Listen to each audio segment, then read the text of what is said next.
पवित्रा तिल तिल जल रही थी, उसकी आंखों की चमक चली सी गई थी, उसके होठ दुख के गीत गाने लगे थे। चेहरा हमेशा दुख से भरा रहता, आंसू तो मर ही चुके थे। पवित्रा तो उसी दिन मर गई थी जिस दिन उसके पिता ने उसे सौगंध में बांधा था। गांव की तो जैसे रौनक ही चली गई थी।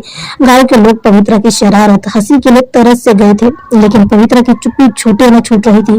गांव वाले भगवान से दुआ करने लगे थे कि उनकी पहली वाली पवित्रा उन्हें लौटा दे या फिर कोई ऐसा फरिश्ता भेज दे जो उनकी मुरझा गई पवित्रा को दोबारा खिलखिला दे। और शायद अब ऐसे फरिश्ते के आने का वक्त हो गया था जो पवित्रा के इंसाफ के लिए लड़ने वाला था। और वो था प्रेम कुमार, जो कि उस गांव का नया पुलिस अफसर था। प्रेम की बदली पवित्रा के गांव में हुई थी और उसके जानकारी के अनुसार उस गांव में कोई भी पुलिस वाला ठीक से नहीं टिकता था और साथ ही उसे ठाकुर के काली करतूतों की भी खबर थी, लेकिन बिना सबूत के वह कुछ भी नहीं कर सकता था। प्रेम बहुत ही शरीफ घर से था। उसके घर के सारे लोग यानी उसके पिता, भाई, दादा, परदादा सब पुलिस में ही थे और अब वह भी पुलिस बन चुका था। ईमानदारी और सच्चाई प्रेम के रग रग में बसी थी।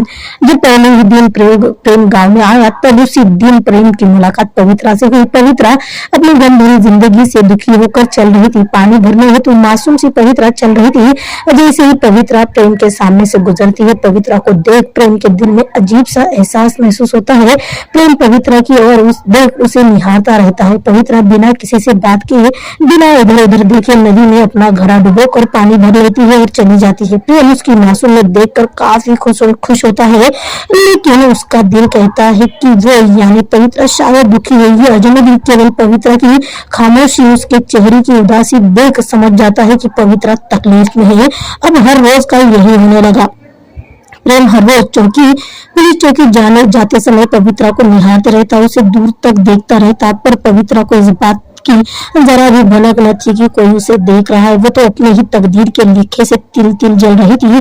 वह बेचारी हर रोज पानी भरकर चली जाती। प्रेम उसे निहारते रहता, मानो जैसे पवित्रा को देख प्रेम के दिल को काफी सुकून मिलता हो। मानो पवित्रा को निहारते हुए प्रेम पवित्रा के चेहरे का गम पड़ना चाहता हो। और प्रेम ने ऐसे मान लिया था कि जब भी वह सुबह सुबह पवित्रा का चेहरा देखता है, उसका दिन काफी खुशी से गुजरता है, मानो जैसे पवित्रा उसके लिए लकी हो। एक दिन किसी त्योहार के अवसर पर पवित्रा ने अपने घड़े में पानी भरकर उस पानी से सामने का जो मंदिर था उसकी साफ सफाई कर सारा मंदिर साफ किया, पूजा की सारी तैयारी की और पंडित जी के कहने पर भगवान जी की आरती भी गई, जो कि वाकई बेहद ही मधुर सुर में थी, जिससे अगर प्रेम मोहित न हो तो आश्चर्य होता। पवित्रा को ऐसे गाते देख प्रेम बस उसे देखता ही रह गया। प्रेम कभी मंदिर न जाता था क्योंकि उसको भगवान पर विश्वास न था, पर उस दिन पवित्रा के मधुर दर्द भरी आवाज सुन प्रेम के कदम अपने आप मंदिर की ओर खींचे चले गए। पवित्रा का पूरा गाना आरती होने तक प्रेम वही पवित्रा को देखता रहा। जब आरती खत्म हुई तब सबने पवित्रा की तारीफ की, पर प्रेम ने आरती द्वारा गाने में पवित्रा का छिपा